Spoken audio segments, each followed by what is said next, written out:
Kim bo'lishidan qat'iy nazar shu qoidaga amal qilsa, hayotidagi hamma muammolarga yechim topadi va barcha orzu-niyatlarga erishadi. Diqqat qiling. Qarzdormisiz yoki bemorsiz yoki farzandingiz bemor, oqqonmi, saratonmi, boshqa kasalmi farqi yo'q. Davolata olmayapsiz. Pulingiz yo'q yoki ota-onangiz bemor, ularni davolata olmayapsiz.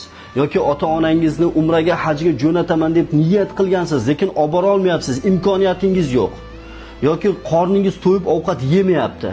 Yoki har oy ijara u yoqdan bu yoqqa ko'cha verib, joningizga to'yib ketgan, uy olish uchun pul yig'a olmayapsiz, pulingiz yo'q.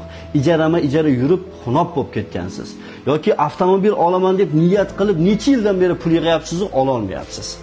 Yoki bemorlik o'zingizni ham, oilangizni ham hayotini izdan chiqarib yubordi. Yoki qumorga berilib ketib, yomon yo'llarga kirib ketdingiz. Ichkilikka berildingiz, onlayn qumorga berildingiz, firibgarlikka o'tib ketdingiz yoki sizni firibgarlar aldashdi, pulingizni olib, haqqingizni yeb ketishdi yoki ishdan haydaldingiz, ish qidirib yuribsiz, ishsizsiz. Farqi yo'q. Mana shu qoidaga amal qiling, hayotingiz tubdan o'zgarib ketadi va faqatgina yaxshiliklarni ko'rib boshlaysiz. Sizga yaxshiliklar eshigi ochiladi. Sizga muvaffaqiyatlar eshigi ochiladi. Sizga baxt va saodatning kaliti qo'lingizga beriladi. Faqatgina mana shu bitta qoidaga amal qilsangiz bo'ldi. Bu qaysi qoida? Bu Alloh biz bilan birga degan shiorga amal qilishingiz kerak. Bor g'amingizni, tashvishingizni Robbimizga topshirishingiz kerak.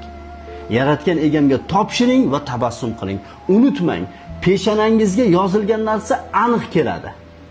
Yozilmagani hech qachon kelmaydi. Va eng asosiy narsa, biz yaxshi deb o'ylagan narsada biz uchun yomonlik, biz yomon deb o'ylagan narsada biz uchun yaxshilik bo'lishi mumkin.